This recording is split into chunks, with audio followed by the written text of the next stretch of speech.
All right, good morning, everybody.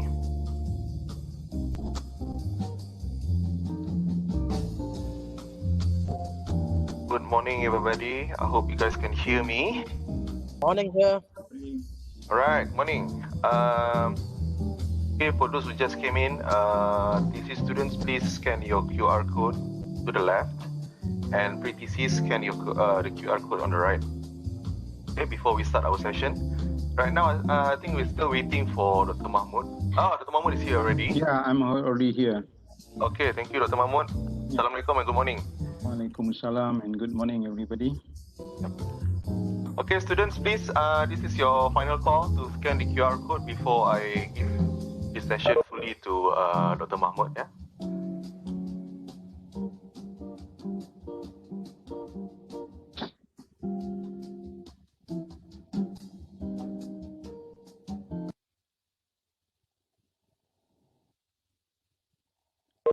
Okay, 2 more minutes. 2 more minutes to scan the QR code. Final call.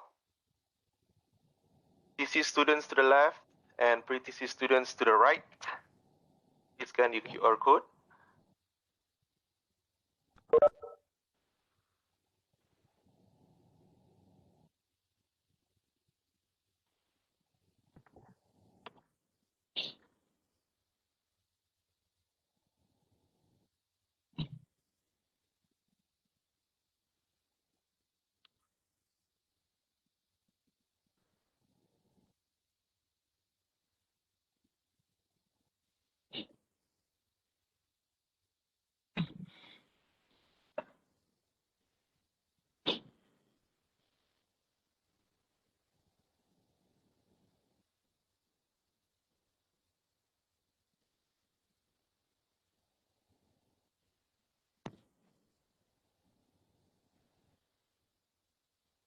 Okay, 1 more minute before I stop sharing. Scan the QR code fast, yeah. Quickly.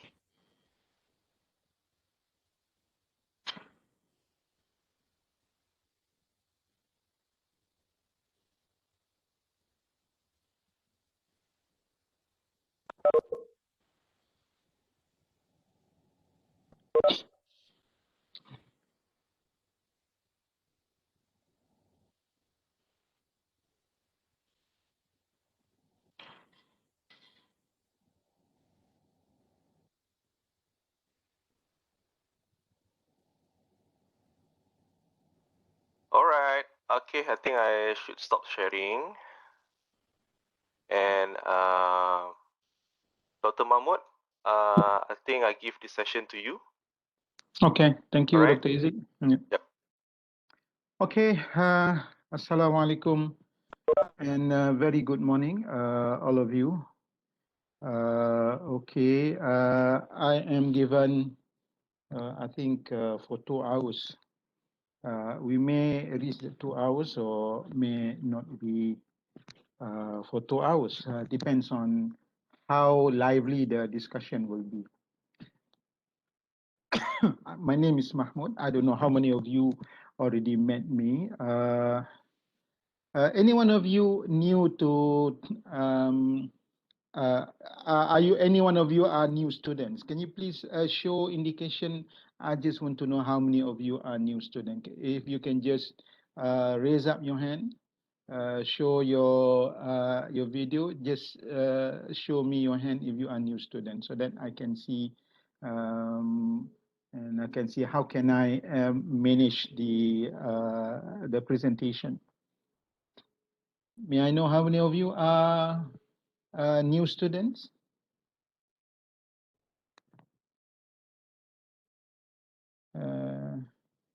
Okay, okay. Muhammad Shahrudin is showing hands up there. Okay, quite a number. Who else? The reason being okay, thank you. Many of the terms are new, so that I will have to use layman terms, or I will have to dwell a little bit on the terms to explain so that the terms so that you know what they are. Okay, I can see quite a number of them. Yeah. Okay. Before that, you are taking MBES 1019, isn't it? Doctor, is it? Yes, Dr. Mahmud. Yeah. Okay. Social culture. Social culture. And then, are you doing housing for this semester? Yeah, they are doing housing for the Okay. semester. All right. Okay. All right. I was asked by Dr. Isaac to give a lecture on linking research to design. When I checked the slides for new students, that because the lecture is meant for not only social culture subject students, but also for everybody. So I think it's quite general. It's quite boring in a way. So I selected another lecture, which is actually directly connecting research to design, but focusing on behavioral research. So I think that will be more comprehensive, will be more relevant, especially to the work that you are having at the moment.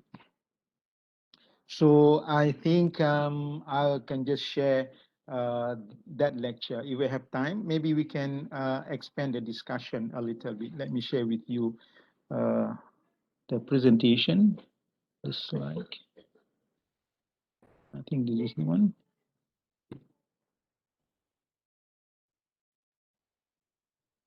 Can you see it? Yes, Doctor, clearly. Okay.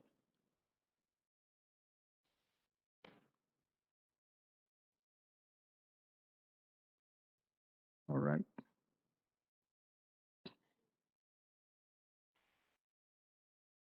All right. This lecture, I think, was delivered a number of years ago to, I think, a master student, Pesisir and also Perdana, if I'm not mistaken.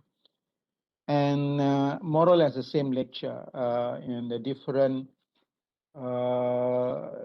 slightly different audience was presented to. There was a lecture in Indonesia. I presented this one, but a different version. Okay. And I think the same lecture I delivered to a number of, to other school of architecture, not UTM, to share with them. The title is Designing for People. Designing for people means designing for the users rather than the designers. So this is important. Although I discovered there is a thesis suggesting this is a research which is basically within psychology, not environmental psychology. The area we are dealing with in this lecture very much focusing on environmental psychology. Another area of psychology, which is, I can't remember the term that is used to explain, to describe the area of the discipline of the psychology, which is dealing with I forgot. This is about mental processes.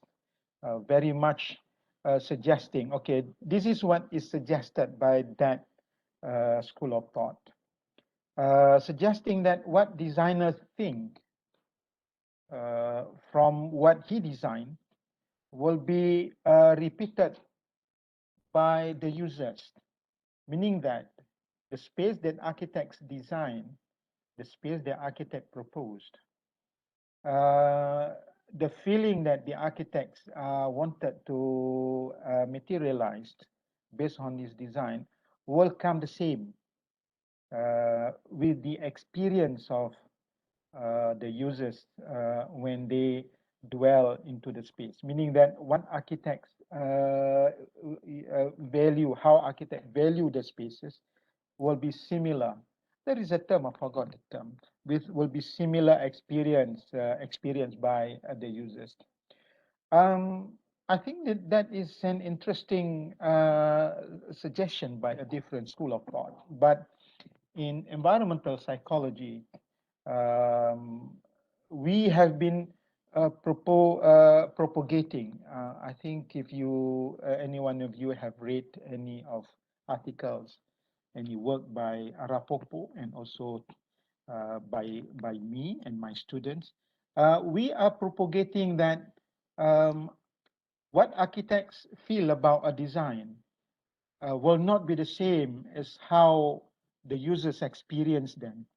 Meaning that if you think the bedroom is like this, you value as a designer a bedroom is like this, it is not going to be the same as how the expected users would experience, would value the space. So they would see it differently. We see it differently, architects see it differently, users see it differently. That is actually the basic um, theories that we use, that we use based on environmental psychology.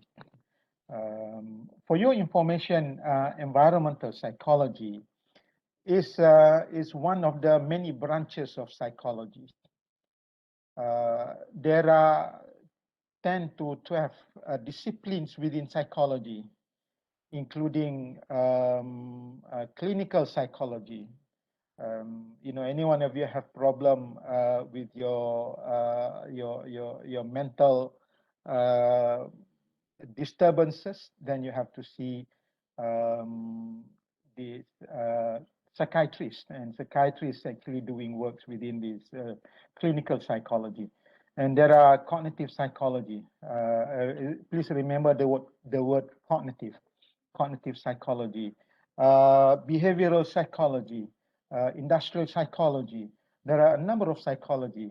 One of the area of psychology that is where architects or community in architecture normally refer to is environmental psychology. Okay, so environmental psychology is about the relationship between the person and the environment, between you and your house, you and your office, between an elderly with his elderly home, for example, children's with their playgrounds. So the difference between environmental psychology and other disciplines in psychology is that in environmental psychology, the researchers tend to give focus priority um, for the environmental subject, for the environmental attributes. So the dimension of the environment is given priority in the research. So meaning that we link human factors, the mental factors, the personal factors, we link them with the environmental factors, with the environment, the built environment especially. Okay, there are two different environment. One is built environment. The other one is natural environment. There are three or four different environmental definition. We are going to see it if we have the time to see them. But for you to remember, there are two basic environmental setting. One is natural environment, that is environment that is not touched. Okay, so including the jungle, the forest, the air, and the other one is built environment, the one that we created as architects. Okay, so I hope you understand the context of this lecture. When you look at the title, Designing for People, the stress of the lecture is that there are a lot of differences between how architects view the architecture and how the people, the receivers, the users view the architecture. So we have that conception in our mind when you listen to this lecture. Okay, then I think we can proceed. Can I ask you, is it noisy? Because I have a fan that I need to switch on the fan, and I receive complaint from many session. People are complaining about my fan. The sound is terrible. Are you okay with the sound? Is the sound of my fan is this disturbing you? Sounds good. Okay, thank you. If you feel, if you had a lot of disturbances due to my fan, I think I can just stop the fan. Just let me know. Don't worry. Feel free to say it. Okay. This is I use the term user-centered design process. When I say user-centered design process, actually the term user-centered has been used in different fields. I am referring to the focus of the design is on the users. So I call it user-centered. Okay, so user-centered housing design sounds funny, is it? But it is real because many a time users are buying the houses that they didn't involve in the design of the houses. So it is very much architect or developer-centered design rather than user-centered.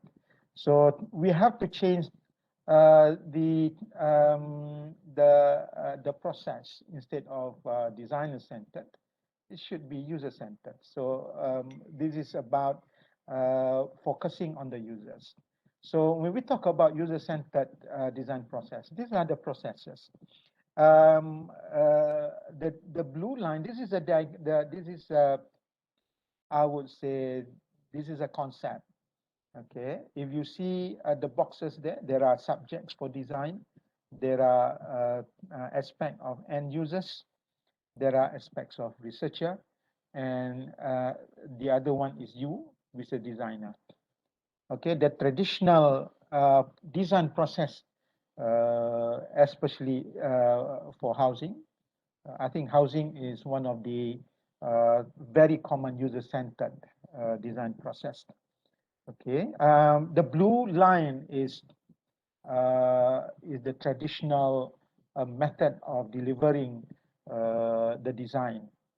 Okay, if you look at the blue line, it begins with expectation of the users, the end users.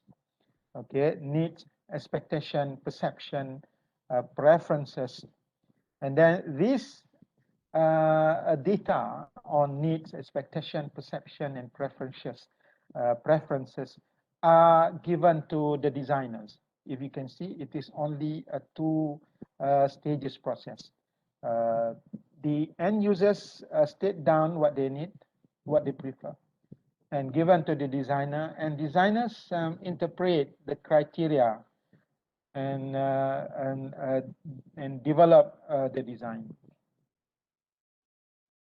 And then the green line, you see the dashed line, the green line, the dashed line is the process of the design. That once the designer develop the design, and then the design is brought into reality, it becomes a building, and the building the buildings are given to the end user.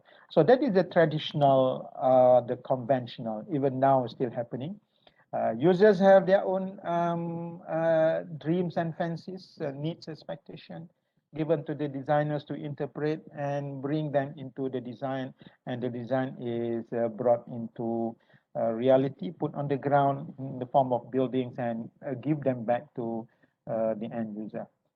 But that is an ideal process where the end users are involved. If you have a piece of land, you are the owner of that piece of land. You want to build a house. You mention to the architects what you want.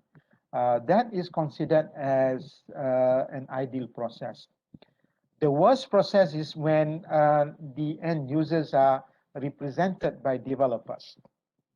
They are not represented by themselves. They are represented by developers, which seldom developers go and see the users and ask them, what do you want? That seldom happens. Unless if you have what we call a user participated design process, which is very uncommon in the common housing delivery. Most of the time is very much developer and designers or architects relationship. That is even worse. So the needs, expectation, perception, and preferences are not actually represented by the developer and given to the designer. So therefore, you got a design which are not up to your standard. Okay, so that is why I think there are we can talk further on this. We will never end the discussion of the grievances faced by the end users because they didn't know what they are buying for, because the houses that they bought are by somebody else. Okay. But another process is developing design criteria through scientific approaches. This is actually quite a new move in the design globally, not only in Malaysia, but in many places in the world. But I think the rate of success and the rate of implementation is still very little globally. Okay, the second processes is that the needs and expectation of the users are channeled to a research process, okay, in which the two, if you notice, subject for design, the space, environment, products or services, they are together. Okay, the environmental factors, subject for design, we can put another word as environmental factors, and user personal factors, needs, expectation, are put together and processed using research processes. I think you might have come across already. Some of the methodologies we will see later, that are being used by the researchers to process all this data. And this data will be fed to the designers, and designers will be designing based on this. This is another level of data processing in order for the designers to understand what are needed by the users and what are expected from the environment that are to be created by the designers. So that is actually the two different processes. The traditional or conventional process, the one in blue line, and the other process is the other one, which is the red line.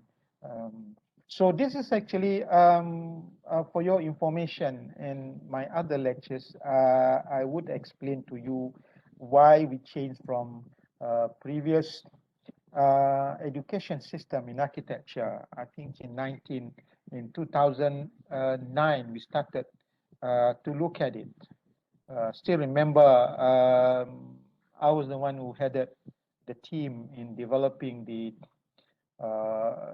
new curriculum.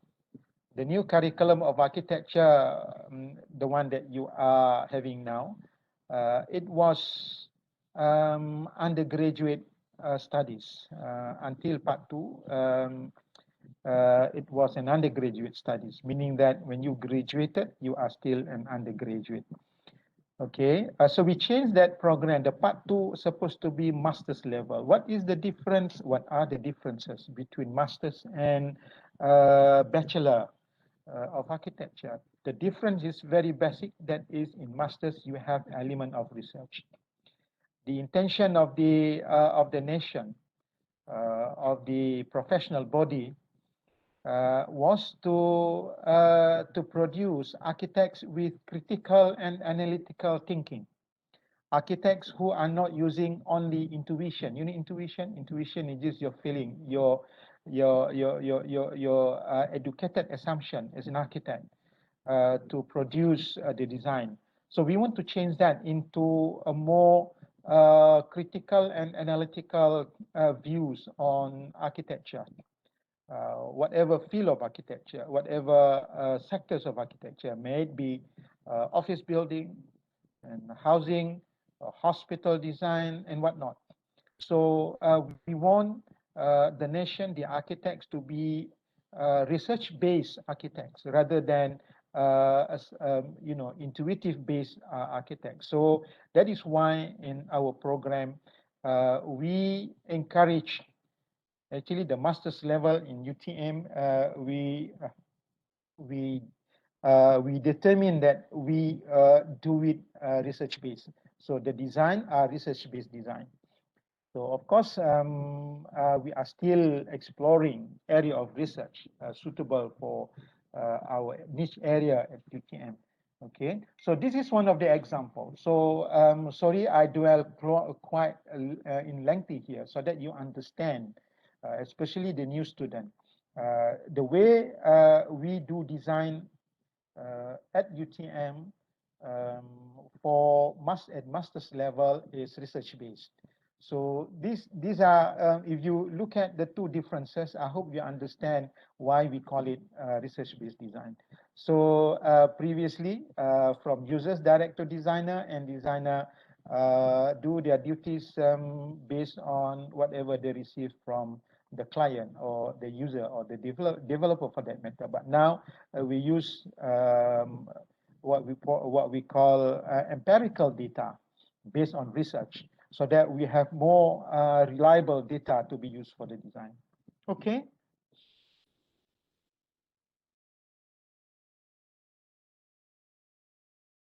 Okay, I think this is the ultimate goal of creating environment.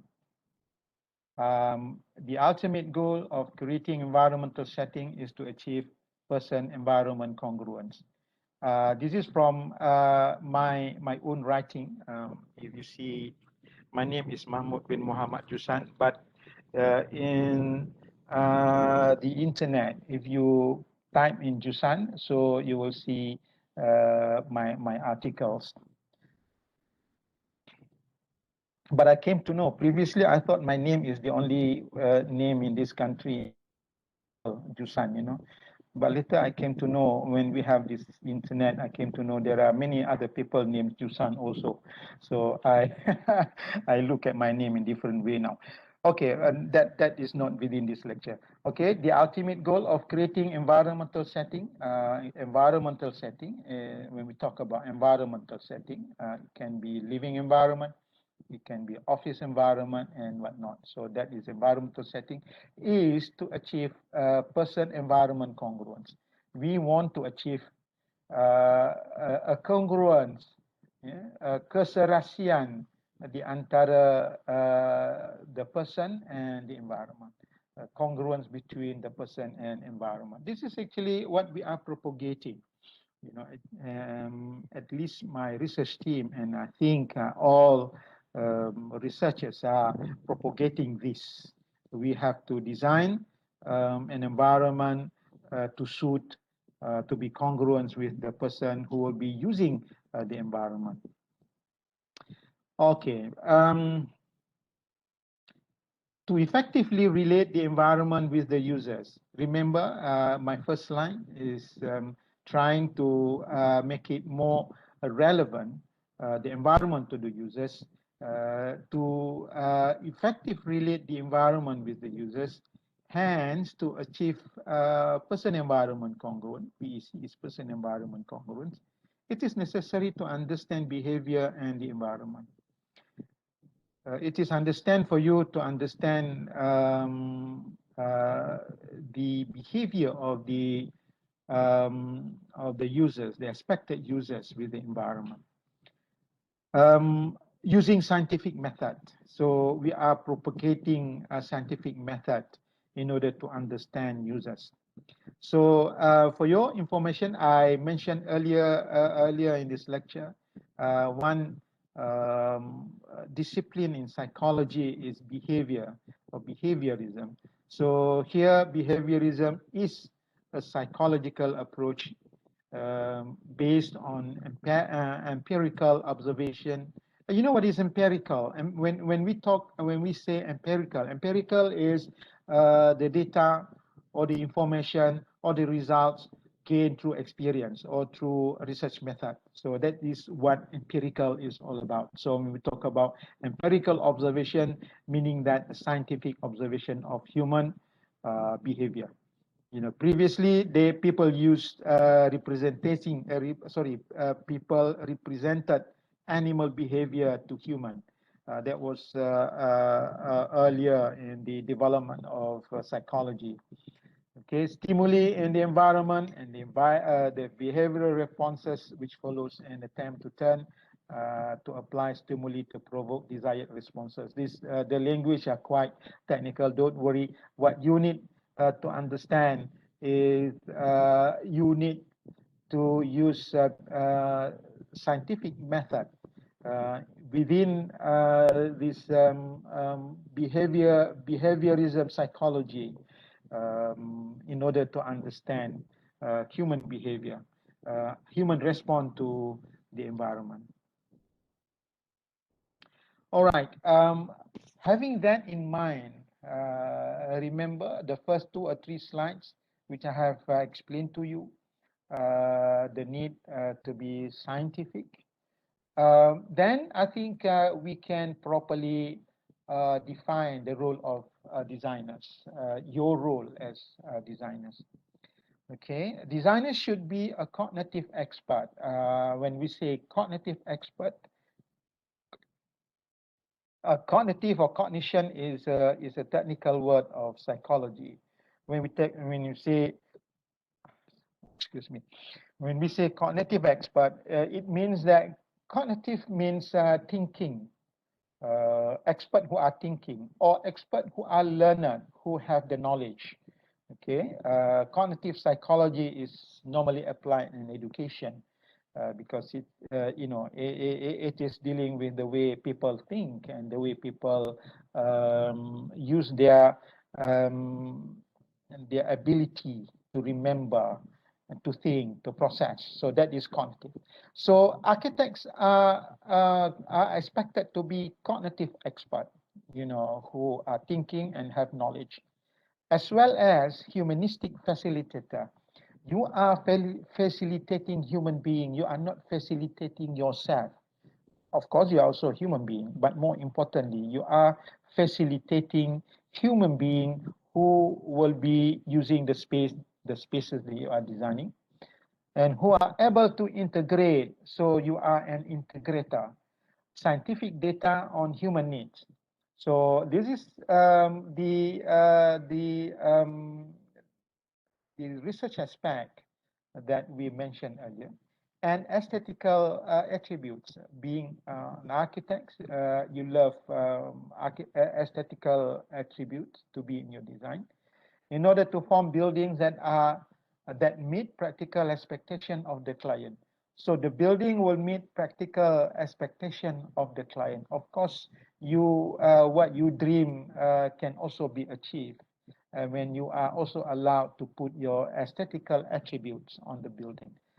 If you read it again, you will understand what designers, the role of designers are expected by us, by the general public.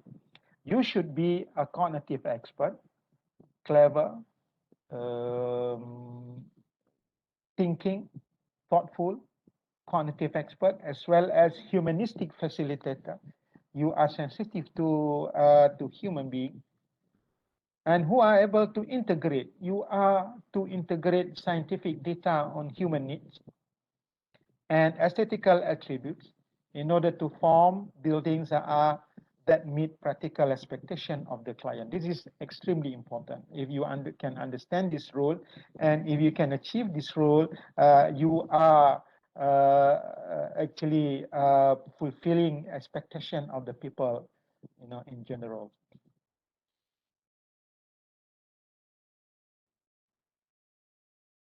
Okay, I hope you can capture the first, second, and third slides.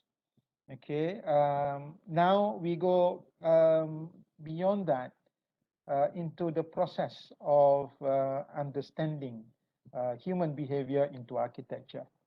The process of considering human behavior into an architectural project, this is quite straightforward, can be summarized as follows. These are the processes. One, systematic elicitation of behavioral data for the design. Okay, this is the processes. If we take research as a paradigm of design, a process of design, then this is actually a very important process, earlier process, the preliminary process before you delve into the actual composition of the building. One, systematic elicitation of behavioral data for the design. Second, data formation for use in the design process, which takes place in terms of establishment of behavioral program and later building program. What is meant by behavioral program? Behavioral program is the personal program, okay, a program that is expected by the person, okay, who will be using the space. For example, what is the behavioral program? If you look at a bedroom, for example, the behavioral aspect of bedroom is how they sleep, how they want the bedroom to be. So if you heard what I mentioned, the word how they want the bedroom to be, that is actually referring to expectation of the users from the space given to them. That is the behavior we expect. So when we look at that definition very closely, so you will see that when we talk about behavioral program, it is very much personal. The bedroom is supposed to be a space for the person, should be suitable for the person. And the program is the one that you should look at. If you are designing a house, the behavioral program would be different from one room to the other. So you can see the bedroom is different. Even the toilets are different. Okay, and later you should transform into building program. Okay, building program is very much project brief formation, and I hope you can understand now the difference between behavioral program and building program. I have mentioned behavioral program. Building program is the building itself. The minimum expectation in the building program is the sizes, the name of the room, the purpose of the room, and the sizes of the spaces. So that is the basic information. Other information would be the detailed one, beyond only the sizes. Sometimes the color, the finishes, Yeah, the form of the ceiling, for example. Where do you want the light to get through the openings into your bedroom? You know, how far you want your space to be close to the tree. So these are very technical definition of the requirement. As I said, minimum is you know what are the purpose of the space and what are the sizes of the space. Those are what we call building program. You know, in architecture, you have SOA. What is SOA? SOA, schedule of areas, is it? Correct me if I'm wrong. So it is beyond that. Building program is actually representing not only the spaces, but also the meaning of the spaces. Then design solution. So putting all the data together using individual skills as designer. So this is what we call, this is actually completely your skills. So you as a designer, you are a cognitive expert and you are also a creative expert. So we, or they depends on you on how to put all those information, okay, the user data, the behavioral program, the building program, and you put them into a solution. Okay, solution. We talk about solution later. That is expecting your skills as designers to do all these creative works. All right. I think I have already explained to you the move from the traditional or the conventional method of designing into research-based design. And then that would change the role of the designers. And then we suggested also the processes for designers to go through in order to create what we call analytical works or work that are based on research or research-based design. Okay, systematic elicitation of behavioral data. Okay, I use the term behavioral data. If you check behavior is the thing that you see. Okay, in behavioral psychology actually was based on, you know, how you see the person doing his activities. So behavior is talking about non-verbal, not based on what they say. But in this context, we are also referring to the verbal data, behavioral data, which are also taking into consideration the verbal data by the respondents, by the especially your users to be. Okay, elicitation is another word of obtaining, so systematic obtaining of behavioral data. So the appropriate word is the systematic elicitation of behavioral data. Source of data. So there are two basic sources of data. If you are dealing with behavioral data, there are two basic sources of data. One is the personal factors. This is the factors which are inside the personal system, inside the person, not inside the body, inside the person, because the person is more than the body. I hope you understand that. You know, if I ask you, do you know where is your brain? Yes, I think you can answer. And do you know where is your mind? Then you start wondering, you know, where is actually my mind? Is it in the brain? No, not necessarily in the brain. So actually the mind is actually within yourself. Where is it coming from? That is a question that has been debated. So we are not going to debate on that. So that is part of the personal factors. Okay, people are exploring on these personal factors in depth.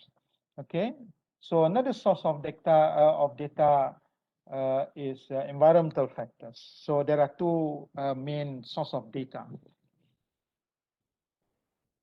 Okay, when we talk about personal factors, there are influencing personal factors in built environment. Okay, personal factors, factor personal.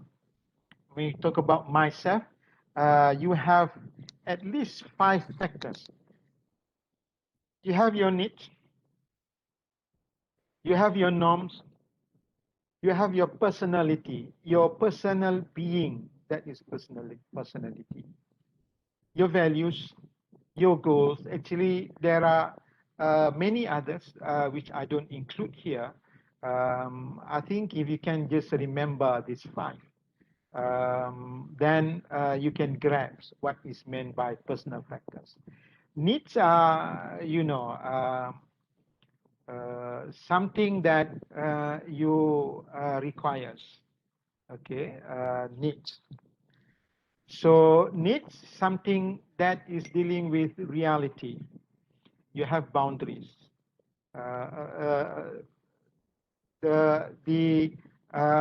Another, sorry, in contrast to needs is what we call wants. Want is something beyond even your capacity to achieve. You want a Mercedes, you want what? Lamborghini, but you only need a Proton Saga, kan? Betul. So needs is a concept. It is a personal factors. We talk about that one later. Norm is something that is imposed on you. Okay, needs is also posing on you, but norms is another level of imposition, normally in the form of cultural norms and religious norms. The Muslim, you have to pray 5 times a day, imposed on you. You have no choice. Or everybody, when it comes to your celebration, you have to come home. No matter where you are, you have to come home because that is a norm imposed on you. Personality, as I said, your personal being. Values are, your individual standards. Individual standards. Okay, you buy only black colored clothes because you value black as more important than white, more important than red. So that is values. That is what we call individual standards and goals. Goals are normally quite straightforward. You drink because you are thirsty. You drink water because you are thirsty. If you are thirsty, you don't find coffee. Of course, you find uh, cold drink. Why you drink cold drink? Because I want to quench my thirst. That is goal. It is less meaningful, but it is important for you to achieve. Okay, why do you go to toilet? My goal is just to relieve all this waste, from my body. If it is not that meaningful, it is important. Those are goals. Okay, so at least I have already shared with you the personal influencing factors in built environment. Your needs, your norms, your personality, your goals, and your values. Not only you, but also other people. Okay, personal factors are not static. They are changing and varied. Okay, so the personal factors is changing and varied. You tend to change your needs, your norms, your personality, your values. When you are a student, many of you are working students. When you were not a working student, full-time student in other universities, in Polytechnic, for example, your needs were different from what you need now. At that time, your needs was only 2 minutes Maggie mee. That was your need. Now you said it is no longer in the list of my food. Now my needs is nasi ayam, at least, or nasi goreng mama. At least you have increased. So it changed. And also, not only that, it is varied. You need or differently from your friend. I don't need dinner. I just need early dinner. But some of you need supper. You know, at 10 o'clock, you must have mee goreng mama before you go to sleep. So those are quick examples on needs. So these personal factors tend to be dynamic, not static, and they are changing and varied. So as I gave you example, those are simple examples. For your information, this is for you to note down if you have piece of paper and a pen. A person will change his life cycle course. You know, you change your life cycle at least 8 times during your lifetime. That is what research has found. You change your life cycle from being a kid to a schoolboy, and then you are no longer playing the toys that you played when you were a kid. You know, that is the first change. Later, you graduated, then you change. You know, you even change the place of living. You may not be living with your families anymore. And then you got married. You know, you have life partner, and then you change your life cycle course. Again, you may not be living with your friends. You left your family. You used to live with your friend. Now you cannot live with your friend anymore. You have your own family. You change your house, and you want to have your own house. And then you know, you have children, and you change. You know, you were living in an apartment, studio apartment, when only two of you sharing your life. But now you have 3 children, so a studio unit is no longer appropriate. So you want to buy a new house, accommodating more members of your family. And then you get all your children's, you know, all these are life cycle costs, okay, which are changing. So when you design built environment, you tend to see this changing or these changes of life cycle costs into consideration when you design any building for, you know, whatever requirement based on the life cycle cost. Okay. I hope we can capture a very brief explanation of the personal factors.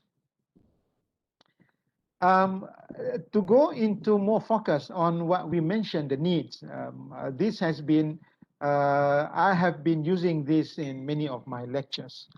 And in one forum, I also highlighted this. You know, the keyword to behavioral data is user needs. And you also use the term user requirement or user preferences or user expectation. When you, I think you know all these words, but I hope you know this one more critically when you are relating this to what we call scientific data. User need is no longer user needs as a language, but it is user need as a concept. Okay, as I said, user needs is more realistic. Okay, user needs in environment are motivated by the following categories. These are the 4 or 5 categories of user needs. One is elemental need. This is important for you to be able to identify. Elemental need is very much physiological. You know, physiological is a bodily need, you know, needs of your body. Okay, basic needs associated with shelter, health, security, breathing, hearing, vision. You know, all these are your basic needs. Toilets in architecture is a basic need. Bedroom is a basic need. You cannot have a house without bedroom if you are in a family, because that is another basic need. You know, relationship between you and wife, man and woman. You know, is a basic need. That is a basic need. You know, may it be for reproduction or may it be for recreational. You know, you and your wife need to fulfill these basic needs, and the architecture need to fulfill these basic needs. So you look at the spaces as to fulfill this elemental need. Okay. Secondly is functional needs. There are two categories of functional needs. One is what we call expressional needs or latent function. This is the need for decorative elements, ornamentation, furniture. So you don't blame your wife for men. Don't blame your wife if they want to have decorative curtain, if they want to have beautiful sofa, if they want to have nice, picture frames at your houses, because that is a need. Those are needs, what we call expressional need. Of course, you don't do it overly, for economic reason. That is very much individual. Okay, but these needs are functional, are considered as functional need, which is expressional need. Another need is functional or instrumental function. I use the term man and machine relationship. It's actually this needs is considered vital because a kitchen must perform as a kitchen. You cannot imagine in the kitchen you don't have, you don't have storage.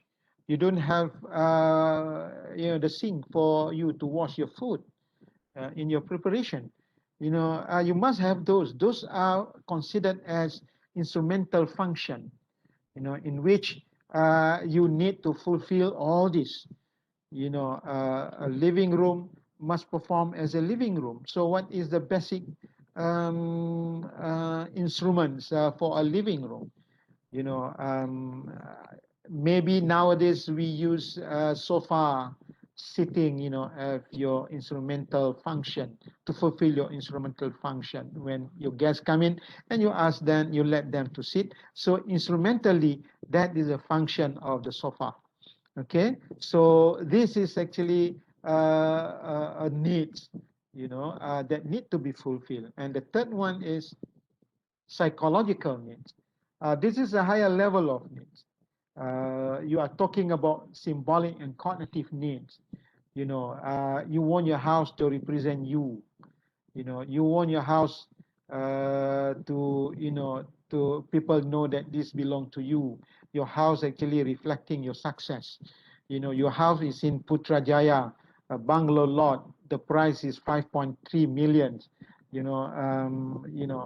It is the same way you use 5 million bungalows and even a terrace house. Actually, the function remain the same. You need the bedroom for you to retire, to sleep. And the same way you do either within the $5 million bungalow or in 100,000 terrace house. But, the $5 million bungalow could be your psychological needs to reflect who you are, the higher level of needs. Okay, if you are doing business, people would be more confident with you if you have a representation that you are rich, you are financially stable. So that could be the purpose of your the building. We talk about office building, also the same. Psychological need, sometimes it is part of the of your representation. Okay, as someone that may be useful for psychosocial, we call it, your relationship with others and also your relationship with your customers. And need for social context, need for social contact. I don't put any comment in there because it is very common, very obvious to everyone. You need friends, you need neighbors, you need partners. These are also representing the needs for the built environment. Okay, you want your house to be a means for you to socialize. You want your office to relate you to your customers. So this is actually the needs for social context. Okay, all these needs are greatly influenced by norms. Remember, talk about norms, values, interests, personality, goals, and preferences. So all these needs are represented by the personal factors which we discussed in the earlier slides. Okay, and these are all what we call culture. I hope you understand culture is not only the way people dress, but culture is a system which is already exists in the society, shared by the society, and transform, to the later generation, and it can be also revealed. For example, the religious needs. So this is actually culture. You share the system that you shared and transmitted through generation. This is culture. It is beyond what you always remember, cara berpakaian, cara kita berkeluarga. So that is part of the culture. That is actually the normal understanding of culture. But culture in the context of research is referring to the shared values, the shared element in the community, and also the culture is being used to guide the community. Okay, so all these personal factors are actually expression of culture.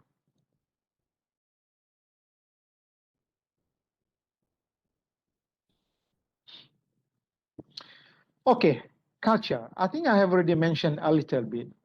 Culture is the configuration of learned behavior and results of behavior whose components are shared and transmitted by members of a particular society. If you heard my explanation, I think you can understand. Sorry, if you listen carefully to my explanation earlier, I think you can understand what is definition of culture now. And this is another definition of culture, which is transmitted and created content and patterns of values, ideas, and other symbolic, meaningful system as factors in the shaping of human behavior and the artifacts produced through behavior. I think if you are taking this architecture and behavior subject, I'm not sure if that subject is offered at your level. I think that subject, I used to teach this subject, but to the undergraduate students. I'm not sure if this is also offered at postgraduate. But never mind, at least this is the platform in which you can understand a little bit about these personal factors, psychological factors. Okay, characteristic of culture. We talk about culture. These are what culture is used. A guide to action. Standard and norms for judging behavior. Culture is a set of learned responses. Quite straightforward. Learned responses are value-laden. And culture facilitates problem solving. You have problems in the community, you are referring to what the culture asks you to do, and what are the guides, whether it is written or not written within that cultural context. Okay, so it facilitates problem solving. All right, sorry. Okay, these are some of the functions or characteristic of culture. Okay, so from now on, I hope you understand when we say culture, it is not only about the dressing of the people, not only about the food that we take. Another quick or brief definition of culture is what makes two different groups are different. Okay, obviously ethnic is considered as different groupings. Okay, the Malay, the Chinese, they have different cultural characteristics. But within the Malays, there are also different groups of Malays. You have Kelantanis, you have Kedahan, you have Selangorian, like myself. I'm not Johorian for your information. And we tend to be different. Some of my kids, they don't take Budu, though in Kelantan, Budu is a mask. All right. And also, sometimes we have some significant differences. And not only among Malays, among people in a kampung. One kampung you have a different group of people. So so you must remember cultural characteristics tend to be different within among different groups. So this is what culture. So when you mention the word culture, I hope now you understand culture is defined as what we have discussed here. Now, when we talk about needs, just to share with you, okay, needs, there are levels of needs, okay. Um, the two are very pressing needs. The first two are very pressing. In fact, the 1, 2, 3 are very pressing needs. Okay, this is the need concept or theories of need by Abraham Maslow, which have been used. One of my students used this um, Maslow hierarchy of needs, in his studies on housing. Okay, so if you look at these needs, it is very common that in all of us, we tend to have the 5 level of needs. The two and some of us, the first 3 from the bottom, physiological needs, security needs, and social needs are very much pressing needs. But the first and the second are the very pressing needs you cannot do without. Physiological need, you need water, food, sleep, sex, and also other things which are considered as physiological need. Physiological need is another word for physiological is bodily needs. The needs of your body. You cannot do without water. You cannot do without food. You cannot do without sleep. So this is very basic need, very pressing need. So when we remember, when we have any countries in trouble, these are the needs that we need to cater for. For humanitarian assistance are normally based on this physiological need. Secondly, also very pressing is security need. This is freedom from fear, needs for order and rules to guide action. So you need security, you need law to be enforced. You need rulers, though you hate rulers. This is not political speech. You hate rulers. Rulers are not good, but you still need rulers because that is the needs of human being in terms of security.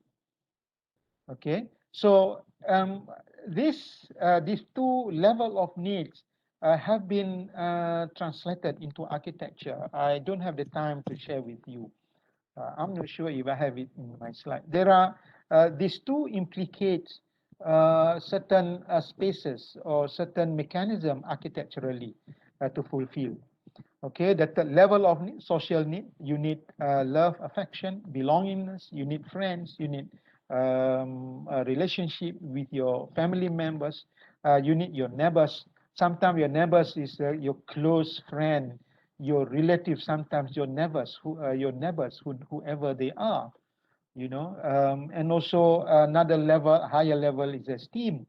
You want to be seen as a person, you want to be seen as something successful, and self-actualization. So the higher you go, the more the higher level of needs actually affecting you. So if you look at cognitive and aesthetic satisfaction, this is the needs of very rich people. you know um, Actually, there is another 2 level of needs by Maslow hierarchy of needs, but that is actually developed in 1970s after this need. So we just discussed until this. You see, the needs of Bill Gates is no longer your needs. He never think of how can he survive until the end of the month. Because that is actually has been fulfilled. So the first and second needs just to be fulfilled. After that, you are going into the higher level of needs. So you can see if you want to read further about needs. So you will see in housing there are also different level of needs. Okay, so if you're talking about basic need, you just need two bedroom house, even apartment house, a walk-up apartment is also sufficient. But the higher you go, the richer you get, your needs tend to be different. Your needs tend to be going higher. So the two level of need is very pressing need, the first and second, and the rest are very much depending upon your level of achievement, okay, financially and also socially. And under the level, under the factors, environmental, personal factors are competence. Okay, users' competence level also determine their ability to perform and intended activities. This is something quite new, I think, since a number of years ago. But I think in the new millennium, we started to consider human competence in design. We are talking about disabilities. Now we look at disability as a component of design which we have to consider, because they are part of a society. They have limited abilities or unique abilities. So therefore, in the design, that is another personal factors that you have to take into consideration. The government and basically the international communities, all communities in the world are now giving,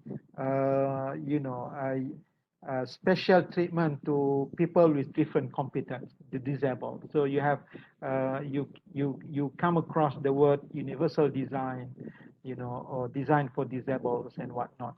So these are actually addressing the different competence. All right, I think we have been talking about personal factors, the thing that you need to consider in order to obtain information that are needed for your design. So collecting behavioral data, I think this is we are going into a more relevant information about the design, especially the research part of the design. Sorry, it is quite small. These are some of the methods of behavioral data elicitation. I have written a book on using behavior, understanding behavior in architectural design. In one of the book written in 2017, and if you can have that book, I think the book is still on sale at UTM bookstore. This is a book chapter. The book is edited by one of our ex-lecturer, Tarif Hayat. You can find the books. I can't remember the title of the books. Okay, and one of the content of the book is my chapter on this, and this is available from that books. Okay, these are methods of behavioral data elicitation. I'm not going to go into detail, otherwise my lecture will be very lengthy. The method, I just share with you important content of this table. One is interview. I think one method is interview. So the technique use verbal data, directly asking the users, open-ended interview, you can read through, semi-structured interview, you have to read all this in order to understand. It is easy for you to understand. Application, you can see to elicit detailed and deeper understanding of the design expectation, to elicit expectation which are not predictable by the designers, and applicable for new proposed project, as well as to investigate existing environmental setting. Okay, so these are the things that you need to read. I think I can give you the slide so that, or you can find the book so that you can read. When you are dealing with behavioral data collection, these are the technique. One is interview. Second is questionnaire. And I'm not sure how many of you are familiar with this. I think if I was informed by Dr. Izik, you will be also collecting data through questionnaire. Am I right? Can someone answer my question? Are you going to do questionnaire? Mahmud. Yeah. Is it? Mahmud, they actually Yeah. they are going to collect data through questionnaire, and they can choose whether they want to do interview and or like questionnaire. Okay. Okay. Either way or both way, you have to understand what are the basic requirement. Interview, you don't have minimum number of respondent, but the more respondent you have, is the better. Yeah, I used to take only 17 interview. My student 20, and my latest PhD student interviewed 30 respondent interview. But questionnaire, you need minimum 30, but you don't settle down with 30. Previous years, I think the last batch of students, maybe some of them are still here, they took 100 because 100 considered as a good minimum. Although 30 is acceptable, but 100 is minimum.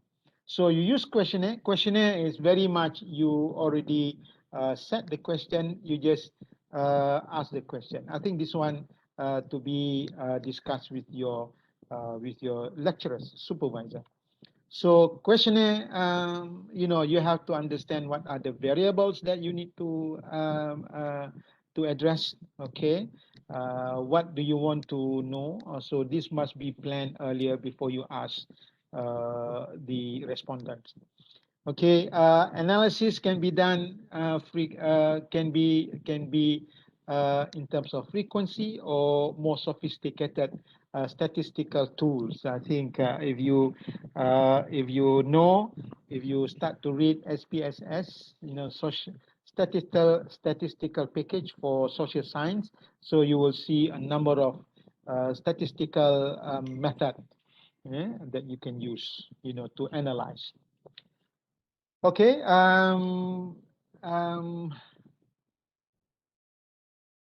Okay. Tend to be brother. I don't know. I cut something here. This method can be used for newly proposed design, and also you can also use to measure design that has been implemented, has been completed, and has been used. What we call POE, post occupancy evaluation. Okay, questionnaire is one method. Interview is another method. The two sound similar, but they are not similar. They are different. So observation, this is what we call nonverbal behavior. So using images, using behavioral mapping. If you have the time, you can read the slides here so that you understand. This is another option which you can use in order to understand how people behave. Using video, images, using photography, or using behavioral mapping. Okay, another method for you to understand, to collect data on human behavior. Mapping, also space syntax.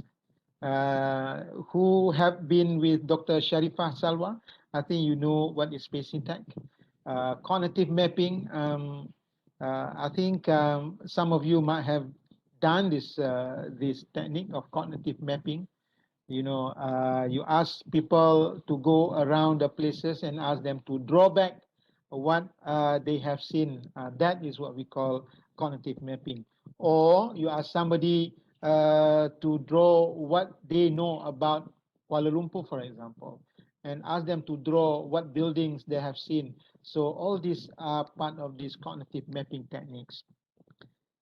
So another techniques is to get the data for the behavior is the book of standard or secondary data, which is also common, and also journal articles, books, journal articles, books and book chapter, conference article. If you notice here, book of standard has been used widely, okay, by many of us, because you have a direct suggestion on what are the scales supposed to be for that building, what are the dimensions supposed to be for that building, okay. So please refer to all this. I'm not sure how many of you have seen journal articles. For students who are already at thesis level, I think you have the knowledge already on journal articles. You might have accessed the journals, and you might have downloaded some of the articles or the books for that matter. Okay, books and book chapters and conference articles. Okay, and also case study. Okay, sometimes case study has been a very common techniques of getting information, yeah, for you to refer to with respect to your design. Okay, I think this is another data through cognition, cognitive images of building in cities, and it is actually continuation from the earlier tables, which are suggesting methods to elicit information on the behavior, human behavior, which can be useful for your design. Okay, I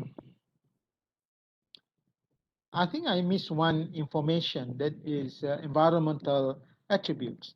See if I have them in this slides, otherwise I have to mention to you later. Okay, remind me, otherwise you have to come back to me if you want to know what is meant by environmental attributes. Okay, preparing building program. I mentioned to you building program, and also besides building program, there is behavioral program. Okay, this is the method of preparing this building program. One of the suggestion. Okay, designing behavioral program, that is a process of environment adaptation, or changing physical setting in response to changes in activities or aesthetic taste, or changes in demand for person-environment congruence. If you read this, you will understand. Building program can be prepared based on the following level of needs. What I mean here is the one that I explained to you. When you talk about behavioral program, you are talking about the relationship between the personal factors of an individual to the spaces that you need to design for this particular person. I give you a simple example. A bedroom is seen differently by different person. So in order for you to provide for that particular person, so you have to understand their behavior, how they use and what their expectation, their norms, their values, in order for you to establish their behavior in the bedroom. Okay, that is what we call behavioral program. Okay, building program, as I said earlier, it is basically the need for a name of the room, a function of the room, and sizes of the room. Okay, these are, okay, let me go back.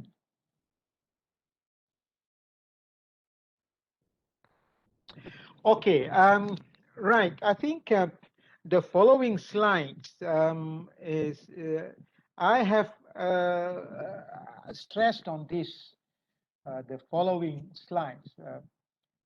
This is about the way we manage the building program. If you come across, I don't know how many of you know the meaning of novelty. You know what is novelty? Novelty is uniqueness or difference or keistimewaan, yang orang lain tak ada, dia ada. Okay, Dr. Izzy, can you give me 3 minutes? I need to have a break for 3 minutes. Sorry. Okay, sure, Dr. Mahmud. Yeah, Sure. panggilan alam semula jadi. give me 5 minutes. Nature is calling. Okay, Dr. Mahmud. Nature is calling all men. Okay. Okay, students, 3 minutes rest, yeah? Stay tuned.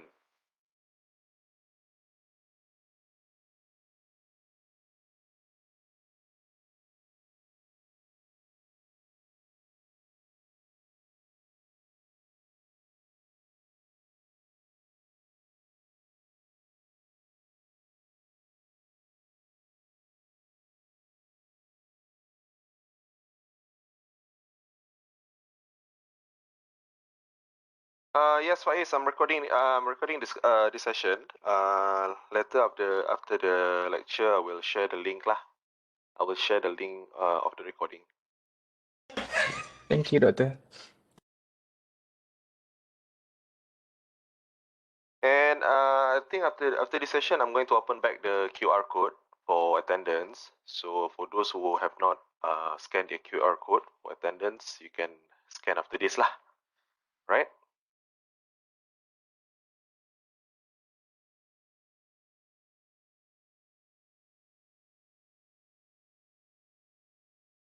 Okay, guys, please take note of this lecture, yeah, because this one directly, this lecture is actually directly involved your task number 1, especially task 1B. So it is very important for you guys to take note of this lecture. Okay, for you guys to complete task number 1. Okay, please make sure that during crit number 1, which is next 2 weeks, you guys have to present the data that you have collected. Basically, you have to present your task number 1 lah, task 1A, 1B, and 1C as well. So it's a group work. So you guys have to present as a group lah, basically. And crit number 1 is actually a seminar. So, okay, guys.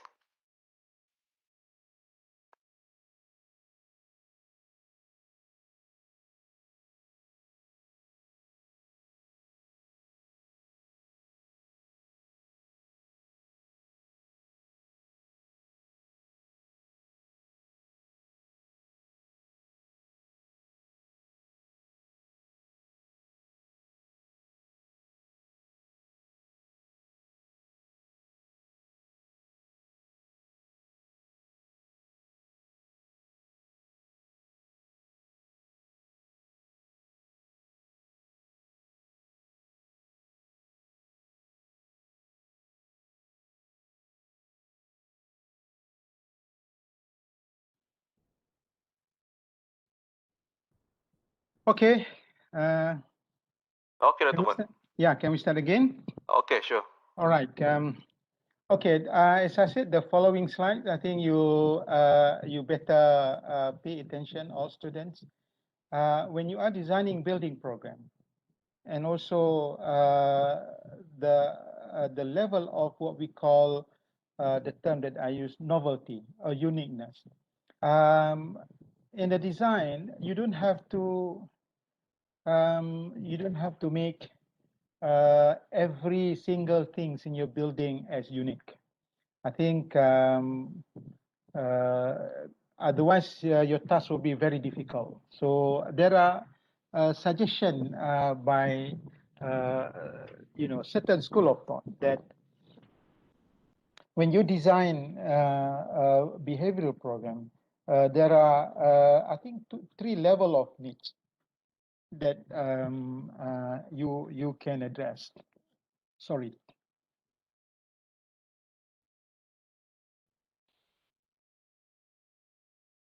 Okay, read this one carefully.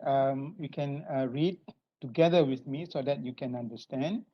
One is custom need. When you do your building program, the basic levels of needs that you can address is custom needs. What is a custom need? Custom need is routine needs that can be considered as needs which have been addressed repeatedly in the previous design. Many elemental needs and functional needs that is instrumental needs, are commonly but not necessarily repetitive.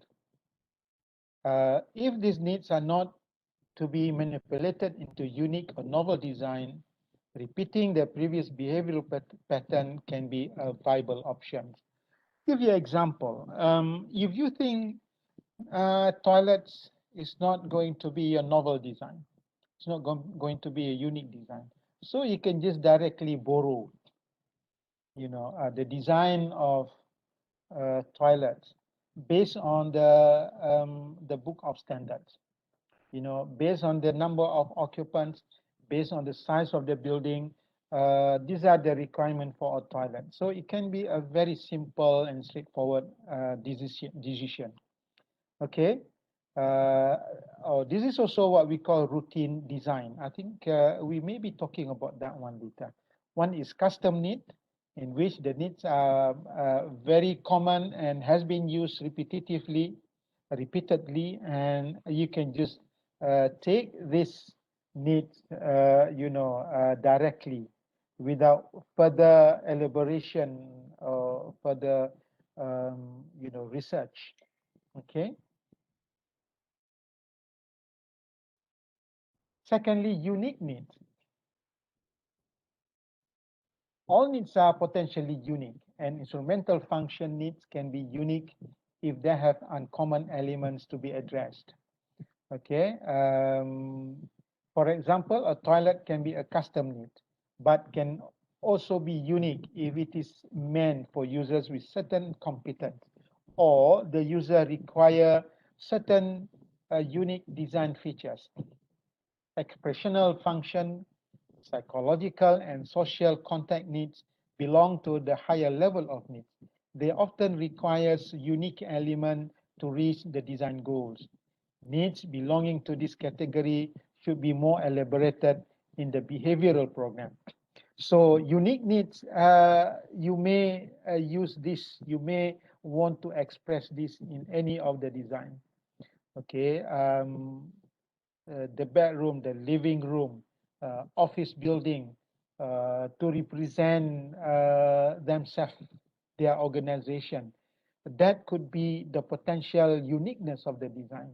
So this is what we call uniqueness. Some of the routine needs or the custom need can become unique needs if you want to be so. So it depends on you, or also requirement or needs of your client. Okay, so this is unique need. Another level of needs is needs requiring user participation. Okay, this is actually an interesting suggestion made by one of my students in his PhD thesis.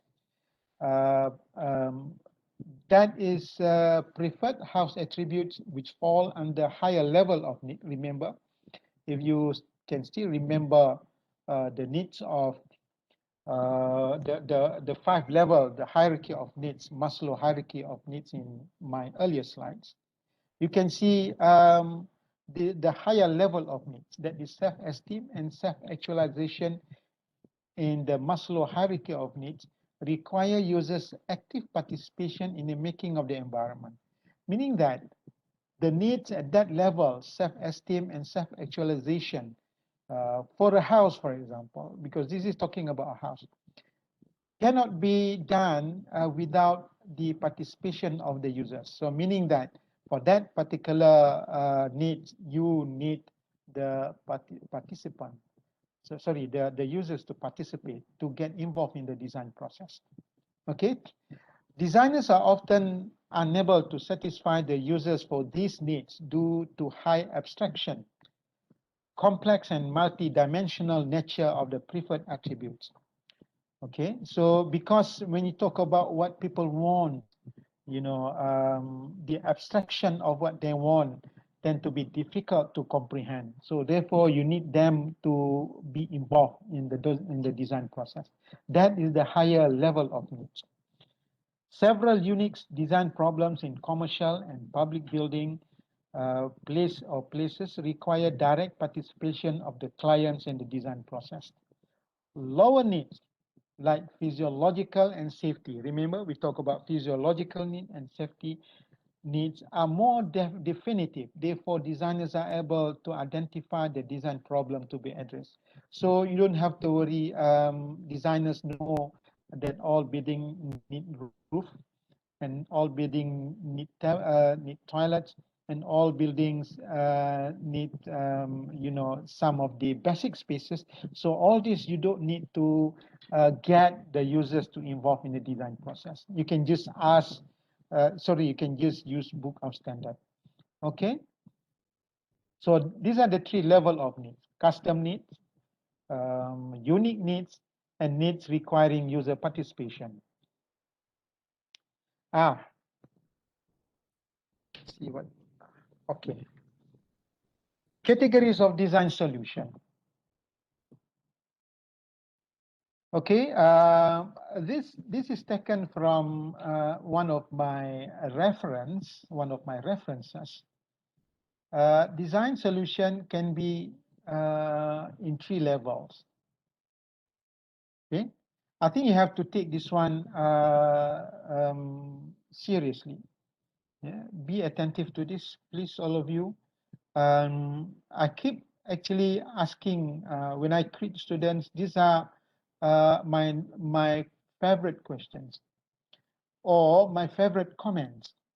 Okay, as I indicated earlier, when we talk about needs, some of the needs representing the design solution. Okay, and so at least there are three different design solutions that you can go for. Okay, so not every design solution it takes your time. You need to take time and to go into a deeper studies. Some of them are very basic and very routine. This is what we call routine design. Okay, the solution are adapted from the previous design solution, similar to when we discussed on needs. This routine design solution are the solution that are adapted from the previous design solution. So the design is not meant for novelty. You don't want to make it very unique. No need to be unique. It is normal one. Elemental needs, instrumentation function, or some spaces for social context may only require solution within this category. As I said, toilet, bedroom, sports hall, etc. Many of them are requiring only simple solutions, straightforward from book of standard. However, user needs should be able to be fulfilled by the adopted solution. A good source of this class of creativity is building standards, which suggests design guides for certain building types. Some designers learn and adopted design solution from previous design through case of precedent studies. Okay, I think for you who have been working in offices, I think you are aware that some of the design are required to be prepared in 3 hours. Okay, your boss kata tell you please do this design, boleh design tak hall ini? There are some other spaces, some shop here. Can you do it this afternoon? You are given in the morning and they ask for a drawing in the afternoon. What did you do? There are two ways you do. One is based on the previous design that you have experienced or that you have done, or your office have done it. Yeah, you just copy and paste. The other one is based on a book of standard. A sports hall. Then you don't know. We never design sports hall. Go and see. Look at the sports hall and try to suit the design with the site given to you. So you do it in 1 day, 2 days, or 3 days. So this is what we call routine design. But in School of Architecture, academically, we don't want this to be the only selection, because, in learning process, you need to go into more complex one. Okay. At least the second level is innovative design. Innovative design is the design in which the solution is still conforming to previous examples, still similar to the normal practices, but they have additional features. At least one features that make them novel, that make them novel. Okay, I think an easy example is designing a sports hall, for example. You know, the normal design, the hall are like this, but in your design, the client wants you to make a difference. For example, take into consideration the location of the hall, for example, in the jungle, on top of a hill. Then there are another things that you need to add, another features. You know, at least one features to make the design innovative, different from other sports halls. Okay. And this is what we call innovative design. So the design is not straightforward taken from the book of standard, but it is it went through the some elaboration into the design, so that the design becoming more unique. That is innovative design. The highest level is what we call creative design. The solutions are highly different from the previous example. You know, meaning that you are introducing something new. The ideas may have elements that are in different dimension, in which the existing sources of reference may be less relevant. Needs of all categories are potentially felt within this category. Creative design depends on intelligence of the designer. This is very much about you. So you can turn innovative design into a more creative design. I think one example which I noticed, one student previously designed, the building by using the byproducts of the septic tank. I forgot the name of it. So they get energy, and they get I think fertilizer. I can't remember that project, which is developed through the septic tank of the building. You know, sounds disgusting, but that is actually an interesting design, which is actually recycling something that can be used in the design. I think, if not mistaken, the building is also related to urban farming. You know, it's farming, and the byproducts, the farming is actually using the byproducts, you know, from the system that they have in the building, especially the sanitary system. Doesn't sound interesting, isn't it? But the idea is actually brilliant. You know, that is what we call a creative design, which is beyond, realization. So that is very much your creative design. So at university level, you don't settle at routine design only.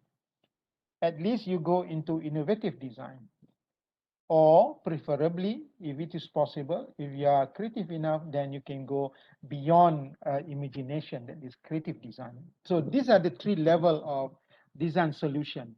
You know, from the data you collected, and you turn it into design program, building program, and your design levels are these three different levels of design. I think those are the things that I can share with you today.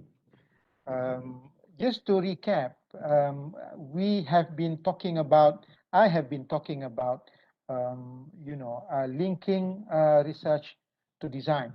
You know, we have to change the way we did design conventionally or traditionally. The source of data, not only directly from the users, but source of data coming from, the research that you do. So data elicitation is coming from and then you develop building programs systematically. And also, more importantly, when you design your building, there are three levels of design solution. One is routine design. Secondly is innovative design. And thirdly is creative design. So I have given you examples on design for socioculture, related to studies on behavior or psychology. There are other design areas that have been used in helping the design of a building, like building sciences. Some of you might have done that. Environmental design, for example, building that is using daylighting, passive design. So this is another level of design, and also other level of design in the context of urban studies, for example. So there are many other examples which you will experience later. For, for you who have gone through, you might have seen the different design approaches based on different areas of research. So I think that's all I have to convey to you. Thank you very much. And if you have any questions, we still have the time. Okay, I hand over the session to you, Dr. Izzy. Okay, thank you, Dr. Mahmud, for the very useful lecture to the students. Okay, guys, do you have any question to ask Dr. Mahmud? You can just type in the question on the chat box, or you can just open your mic and say your question to us. Anyone? All right, if you guys have no questions, later on I will share this the lecture recording to you guys, and please make sure that you guys check the WhatsApp group from time to time. I will update the Google Drive link for our recorded session. All right. No question, guys? Because this lecture is very important for you guys, especially when you are doing your task number 1, okay, for social culture practices. Okay, this lecture is very important. It's very relatable to your task number 1. So I hope you guys understood what Dr. Mahmud already lectured about. So I'll be seeing you guys in the next 2 weeks for face-to-face session, grade number 1, our seminar. So please complete your task number 1. Okay, task number 1, 1A, 1B, and also 1C. All right. So if there is nothing else, I think I should share back the QR code for the attendance, both TCs and pre-TCs as well.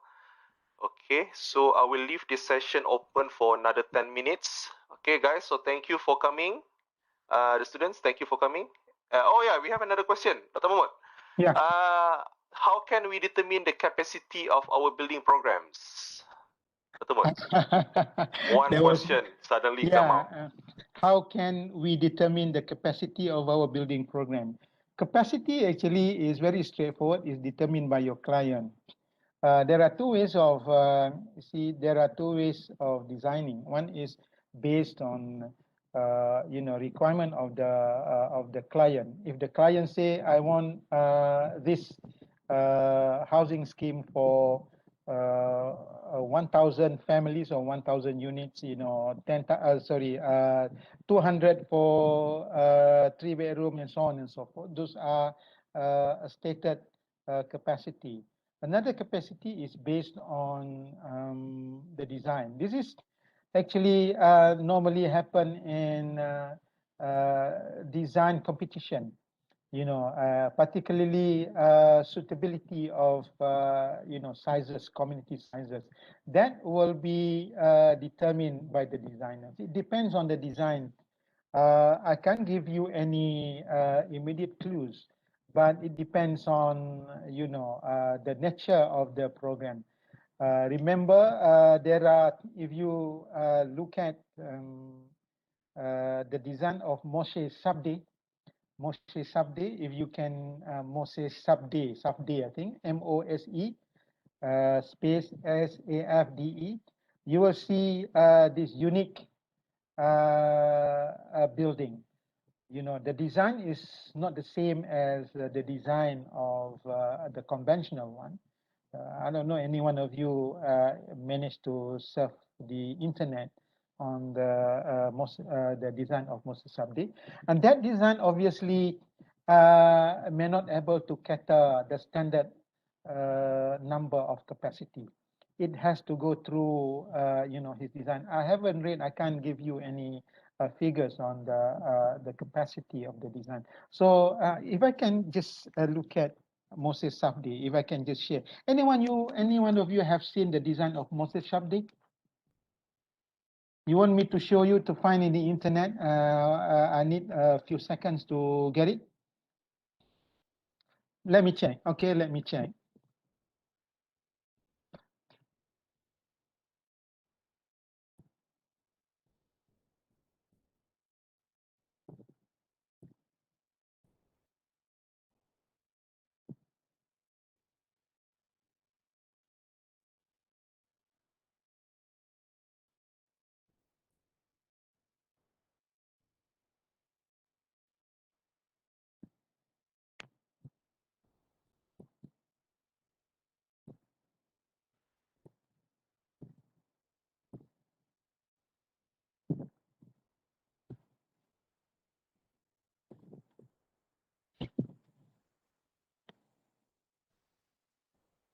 Okay, if I can share with you, hang on, let me see.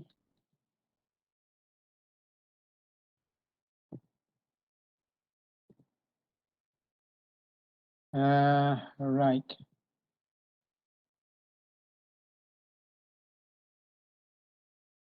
If I can share with you. Can you see this? Yes, Dr. Mohd.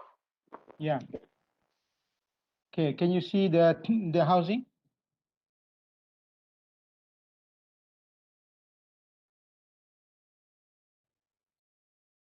You see this, I don't know, how can I enlarge?